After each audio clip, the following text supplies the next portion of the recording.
Ah, that song, it never gets old, does it?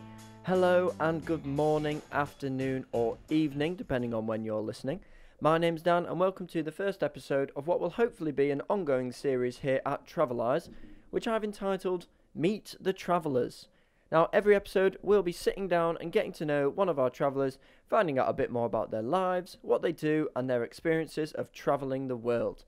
So today we meet one of our most seasoned visually impaired travellers, fresh from tearing up the powder in the Italian Alps. I'm here chatting with Mark Colman. How are you doing, Mark? I'm great, thanks, Dan. How are you? I'm very well indeed. So, Mark, what we're doing here today is we are just going to do a couple of these with some of our travellers, just to try and to know a little bit about a little bit more about some of the people that travel with us. So, if you don't mind, do you mind if we start with how you actually lost your sight?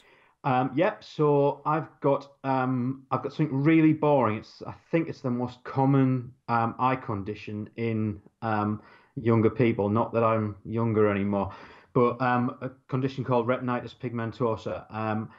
It started off messing up night vision. I think that was kind of the big effect when I was younger. And kind of more recently, it does tunnel vision and things like that. And was it a gradual decline, or was it a kind of almost an overnight thing, or?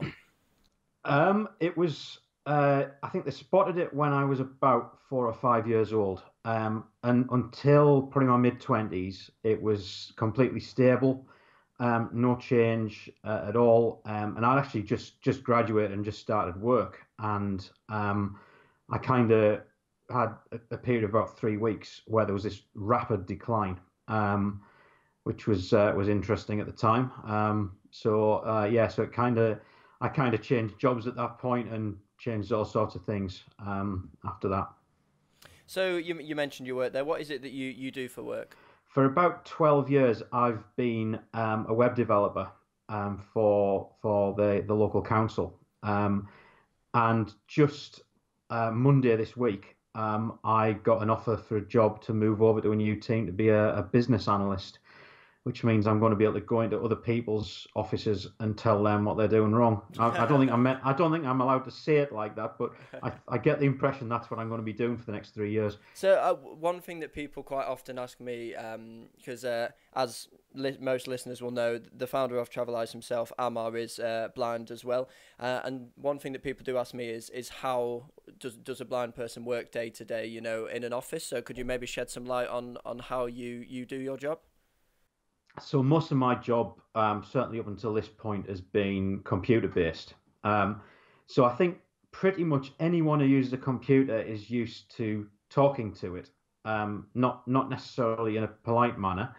I'm one of those people whose computer talks back to them. So when I look at a web page or an email, or I'm writing a Word document or something like that, every word, every character I type, the computer's telling me what I've just typed. It's actually really good because you can tell straight away when you've made a spelling mistake. You don't even have to use spell checker Sure, yeah. because it sounds wrong. So all the computer work, the computer's reading to me, and obviously traveling around different sites. I usually have someone with me then, because finding one office in 1,000 isn't always an easy task when you Not, can't see where not, you're going. it's not an easy task for sighted people as well, I I tell was you. I was going to say that the colleague that normally goes with me occasionally gets lost as well, so it makes me feel a little bit better. Oh, I'll tell you, when I came for my interview here at Traveleyes, I got hopelessly lost and knocked on about 5 doors before I found the right office. So you're not alone there. We all struggle with that. I'm kind of glad I've never let you guide me It's, anywhere. so as you said, yeah, we were in India a few weeks ago. Well, probably a couple of months ago now.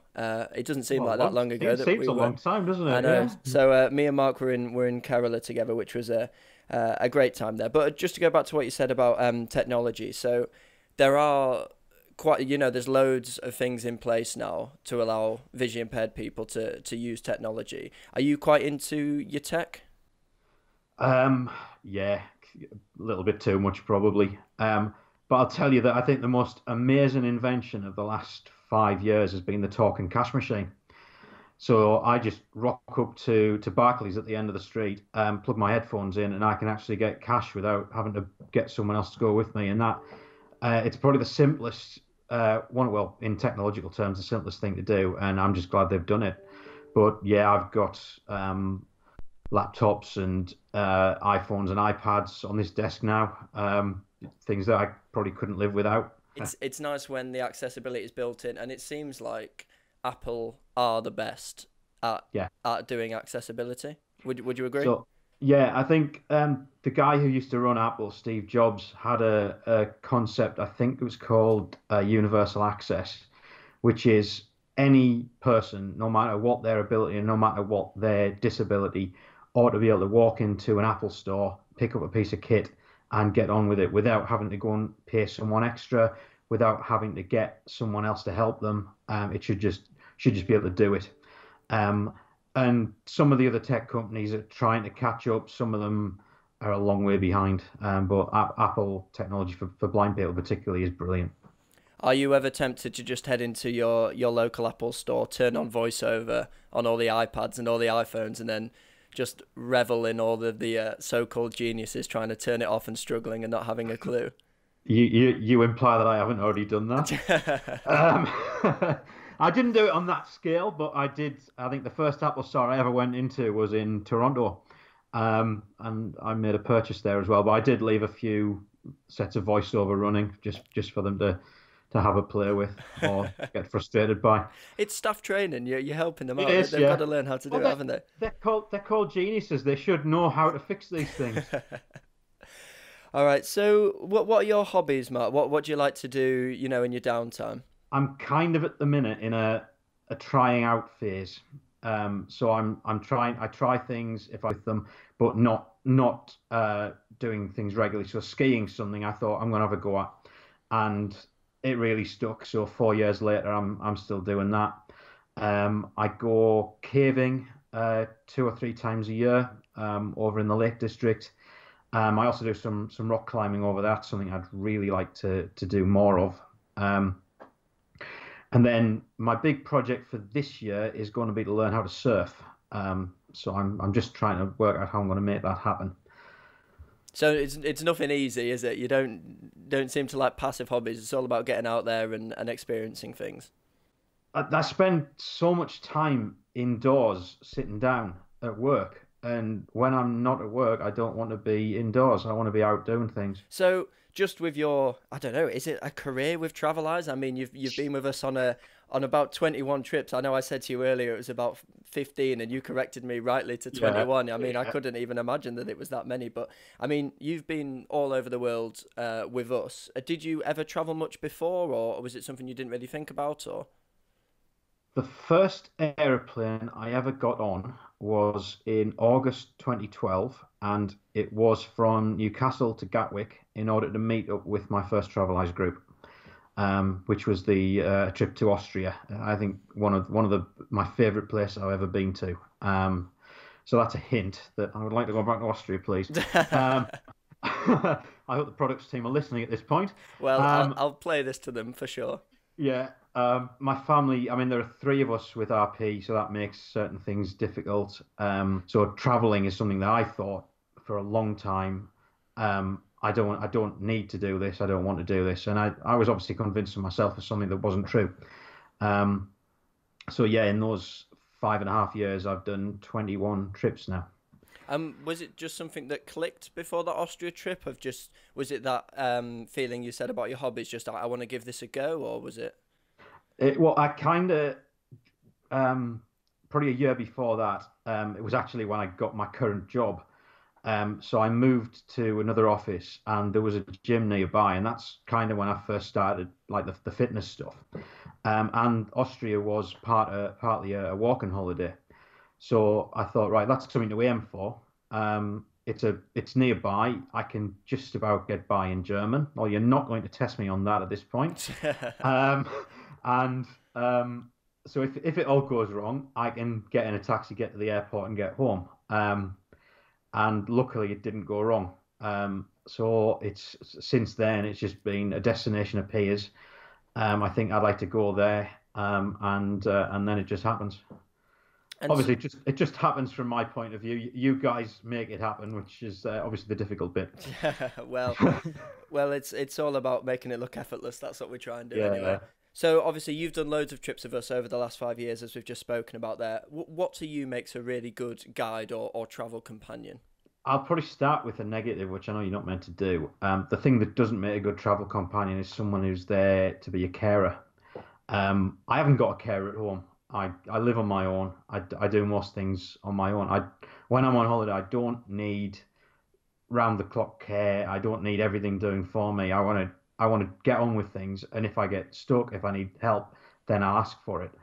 Um, I think the thing that always struck me, very going right back to the Austria trip, was that you never go on a Traveleyes holiday and come back without laughing your head off pretty much every day. So you need to have a sense of fun, you need to have a sense of adventure, and just to go with the flow and let things happen. Have a little bit of independence as well, because you do get some free time. And if you're in a major world city, you don't necessarily have to follow what everyone else is doing. Let's have a look on the internet, see what there is, and go wandering. Probably the best day on a holiday last year was the day that we went wandering around Austin in Texas.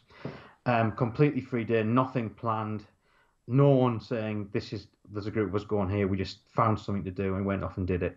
And that's kind of what makes it for me. And so, one thing that often some of our sighted guides might be a little bit apprehensive about, especially if they've never done it before, is the audio description. When I speak to people who've never been on a trip, they sometimes worry, oh, I'm not going to be able to paint these incredible pictures. What would you say to that? How would you say the best way to go about the kind of describing side of the holidays is? You don't need to be a great verbal artist. You don't need to be Rembrandt. You just need to see something, think, oh, that's interesting, because that's what I'm after. I don't necessarily need to know, oh, there's a tree, there's a building. If the building's unusual, so where was it? I think probably the most visually stunning buildings we've seen were in Bangkok, where there's a lot of gold and used. And you get, as a sighted person, I guess, your breath's taken away by the fact that there's this massive gold palace in front of you. And I just want to hear that awe in your voice. I don't have to have it's 3.7 meters wide and and this, that, and the other. I just need to get the things that are sticking out to you. They're the things I want to hear about. Right. Okay. So it's almost like you want to experience it with us, but experience it through the way that we're perceiving Yeah, it. Is that and that's the great thing about the way that it works is that I will get on a trip like Thailand. I would have got 14 different people's um, view of what bits of Thailand are like. So one person might spot certain features in a city like Bangkok. Another person might see it totally differently, and you get that opportunity to have all of those different perspectives. Yeah, so I think you're absolutely right there, Mark, about the way that you get a different perception from all of your different guides. And another thing that we quite often hear feedback about is how much some of the sighted travellers get from our visually impaired travellers as well. Do you kind of like imparting your little bits of wisdom to them as well? I don't know how much they get from it, but I'll quite often wander along and there'll be suddenly a smell, and usually it's a food smell because that's kind of what I'm into. So I'll just think, oh, I wonder where that's coming from. That smells like I'd like to eat it. So things like that, and sounds as well. I do tend to pick up on sounds, and I know we might be coming onto this, but it's one of those myths about blindness that you've got better hearing, and I don't think it's true. I just think you tend to notice things because they're quite important. Um, Sounds when you can't see. So I'll spot a bird song or something like that, and that might prompt someone to notice the bird that's sitting quite close and that they just haven't seen. So, Mark, are there any myths about blindness that you'd like to bust for any potential sighted guides listening, or just for anyone in general who might be listening? Maybe things that have always, bugged you about perceptions, or just any myths that you'd just like to address. So I think I've kind of already mentioned one of them, which is I don't need a carer. Um, and the sighted guides are certainly not there to be a carer. They shouldn't be scared about the thought that that's what they're going to be doing, because it really isn't. I think the thing about blindness is certainly some of the big charities will use, and probably quite rightly because it's the way they get their money, will use the worst case scenario of what blindness is. So you suddenly lose your sight and your life ends, your job goes, your friends go, you're confined to the house until someone takes you out, all that sort of thing. And it doesn't have to be like that. So just going off what you said there, Mark. One of the first questions I asked you was how you actually lost your sight, and I think sometimes people are sometimes a bit nervous about those questions. They don't really want to ask. Is that something that you know you would encourage people to ask so that they can learn more about it, or? Yeah, I don't care. It's just a fact that's what happened. Nasty genetic accident. And it's not. I guess there's some people who lose their sight very rapidly, and it's like a traumatic event, and that might be a problem. Certainly for me, it's not. I'll talk about it all day. I've got 30 odd years experience of it, so. Um, but even then, if you ask someone who doesn't want to talk about it, all we're going to say is, "I don't want to talk about it," and then you just move on to something else. So specifically on something like a Traveleyes trip where you are with a different partner each day, how important is it to just communicate with your visually impaired partner and say, "Do you know, what would you like me to describe? Like, how would you like to be guided?" That kind of thing. How important is that? Just that little bit of communication. Oh, that I mean that is vital. Particularly the thing about how you'd like to be guided, because I think you have actually walked with me a few times, I have. and you've noticed that I can sometimes feel like I'm not there. All I'm going to want is the back of your elbow to get a speed and direction. That's pretty much all I need. There are some people who need different levels of that, but I would rather someone ask me than assume, again, worst case scenario, assume that I need to be grabbed, that I need to be dragged along, and that sort of thing. So getting that out of the way to begin with is going to make the day a whole load better for me, and a whole lot better for the sighted guide, who isn't going to be completely tense all day and probably worn out trying to drag me around, because I'm not easy to drag. Talk to some of the people who've had to drag me around ski slopes, and then you'll know how difficult that is. Like I say, I don't want to know that here's a tree, or here's a lamppost, or there's another tree. Some people might. I don't. So when you're with me, if you've asked that question to begin with, you get your voice to have a little bit of a rest. Yeah. Well, I mean, when you think about it, it's totally right because as a sighted person walking along the street, yes, I see every lamppost, but I don't look at every lamppost. Yeah, So they they're don't they're really register. not that interesting. No, they're not. It doesn't matter where you are in the world. Lampposts are pretty much the same. So Yeah. right. So what is your next destination, Mark? Where are you heading to next? The next one is kind of the big one. So I'm going to New Zealand in April, basically because everyone tells me it's such a nice place to visit.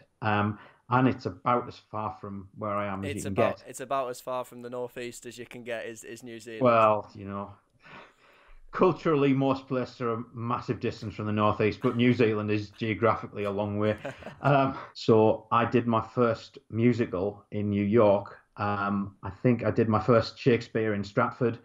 I'm going to do my first bungee jump in New Zealand. Wow. Um, that's kind of going to be the highlight for me. Well, we look forward to hearing about your adventures in New Zealand, and hopefully you'll come back in one piece after the bungee jumping. Well, so something's going to break me eventually, but I'm hoping it's not going to be that. Well, thanks so much for talking to us, Mark. We really appreciate it. All right, thank you, Dan. Bye bye. Now, a huge thanks to Mark there for coming on and talking to me, and we really hope you enjoyed this brand new series. Now, if you would like to be featured on it, you can drop me an email at dan@traveleyes-international.com, or you can give our office a call on 0113 834 6094. Now, till next time, here's the music.